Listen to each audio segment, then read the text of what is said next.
चला आज बघूया बघा वॉटर लिली मी वेगवेगळ्या पद्धतीने लावली। इथे कलरच्या डब्यामध्ये सुद्धा ग्रो करून बघितली, कारण रोपे जास्त होती आणि ते लावायला जागा सुद्धा नसते कधी कधी। आणि हे सर्व एकाच टबमध्ये मला ठेवता येईल त्याच्यामुळे मी लावली बघा या पद्धतीने। आणि व्हाईट जे वॉटर लिली दाखवेल ना त्याचे फुलंसुद्धा एवढ्या पॉटमध्ये सुद्धा चांगले येतात। पण जास्तीत जास्त आपण जर टबमध्ये लावले ना, कमी असं वॉटर लिली आणि टबमध्ये लावले असेल तर त्याच्यामुळे काय होते, खूप छान ते ग्रो होतात। म्हणजे त्यांना भरपूर बल्ब होऊ शकतात किंवा त्यांची मुळे जे राहतात ते खूप स्ट्रॉंग आणि मोठे मोठे होतात। इथे बघा असं छोट्या पॉटमध्ये जर असं भरपूर पाणी भरलं असेल ना, रोप छोटं असेल त्याच्यावर शेवाळ वगैरे जमले की ते रोप वर येत नाही लवकर, म्हणून जेवढे आपल्या याच्यात पानं आहे ना त्या साईजनं पाणी ठेवले तर चांगलं राहते।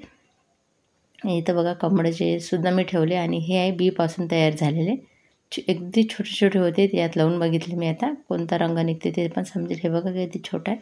हे आता रिपोर्ट केलेले आहे दोन्ही।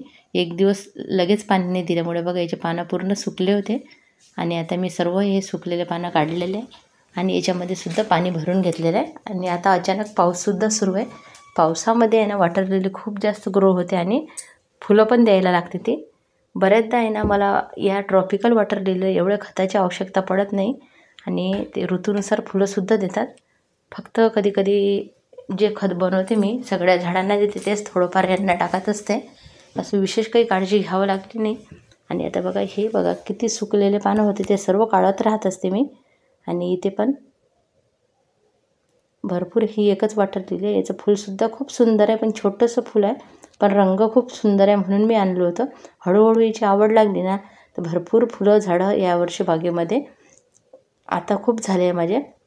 जेव्हा मला एकच झाड होतं त्याच्यावर मी आहे ना 2 वर्ष त्याला समजून घेतलं, कोणत्याही झाडाला समजून घेतलं ना तर आपल्याकडे फुलं फळं कसे येतील काय येतील हे सगळ्या गोष्टीचं आपल्याला लक्षात येते। असं नाही की प्रत्येक वेळेला आपण जे करतो ते पूर्णपणे होतेच म्हणून काही कधी कधी चुका आपण करत असतो ते, पण त्याच्यामधून आपण शिकत असतो। बघा आता हे असे लावलेले आहे मी इथे एकाच कुंडीत भरपूर अशा छोट्या छोट्या कुंड्या ठेवल्या, कारण मला सेल करण्यासाठी पण हे परवडते काढायला, किंवा मग टबमध्ये सुद्धा असे लावते। हे बघा पर्पल जॉय, हे पण मला खूप दिवसाचं पाहिजे होतं। याच्याने पाकळ्यात असे थोडे जाड जाड असतात, पानंसुद्धा थोडे मोठे असतात। ज्या वॉटर लिलीचे थोडे फुलाची साईज मोठी असते ना, पानाची साईजसुद्धा मोठी असते। हे पिंक कॅपेन्सी बघा, हे पण छान फुलं आहे। छोटे फुलं जरी असले ना ते पानंसुद्धा खूप छान वाटतात जेव्हा एखाद्या पाण्यामध्ये फूल उमलते ना। हे बघा किती सुंदर आहे। याचे बघा या पॉटमध्ये छान आलेलं आहे। हे बघा गॅलेक्सी, हे पण खूप छान फुलं आहे।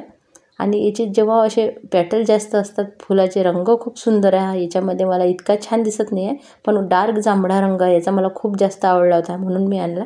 हे थोडेसे महागसुद्धा मिळतात मग। आणि बघा याला प्रत्येक वॉटर लिलीला कळेल, हे बघा किती छोटं फुल आहे। कधी कधी असं पण होते काही काही रोपे छोटे फुल देणारे सुद्धा असतात। आणि कधी कधी हे होते की या वॉटर लिलीचं मी सांगते बघा, मी इथं एक स्टिक लावून का बरं ठेवली, हे या वॉटर लिलीला फुलंच येत नव्हते आणि तो अशाच कुंडीमध्ये लावलेलं होतं। तर मी काय केलं त्याच्यावर उपाय, सगळ्या वॉटर लिलीला माझे फुलं आले होते, फक्त त्याच्यावरच नव्हते आले। बघा प्रत्येकीला आलेलं आहे। त्याचे आतमध्ये 4 बल्ब तयार झाले होते आणि ते पाण्यात ठेवून मग नंतर ग्रो केले ना तर बघा 4 प्लांट झाले ना, 4ही प्लांटला कळ्या फुले आल्या त्यांच्या, पण रंग मात्र तोच निघाला। माझ्याकडे तसे रंग भरपूर झाले, कारण मला असा वेगळा रंग पाहिजे होता। त्या फुलाची साईज थोडी छोटी आहे पण त्याला नेहमी फुलं येत राहतात, फुलं खंडित होत नाही। आणि हे बघा हे पण व्हाईट आहे, खूप सुंदर दिसते फुलं। आणि मधमाशी बघा जे राहते ना, हे पॉलिनेटर हे भरपूर संख्येने वॉटर लिलीवर आपल्या बागेमध्ये येतात आणि त्याचा फायदा असा होतो की आपल्या दुसऱ्या फळझाडे लावले असेल, भाज्या लावले असेल त्याचंसुद्धा पॉलिनेशन होते। म्हणून वॉटर लिली खूप सुंदर फुलं आहे, ऑक्सिजन पण देते हा प्लांट। आणि वेगवेगळ्या रंगाचे फुलं आज बागेमध्ये उमलली, तेच मला दाखवायचे होते। बघा हे आधीचं फुल होतं त्याच्यामुळे थोडं सुकल्यासारखं दिसते। हे खूप महाग मिळालं होतं प्लांट, याचं फुल मल्टीपेटलमध्ये। आणि तुम्ही बघा पानं बघा याची किती मोठे मोठे असतात, खूप मोठे मोठे पानं असतात। ह्या दोन्ही गोष्टीमुळे हे दोन्ही झाडं महाग मिळालेले आहे।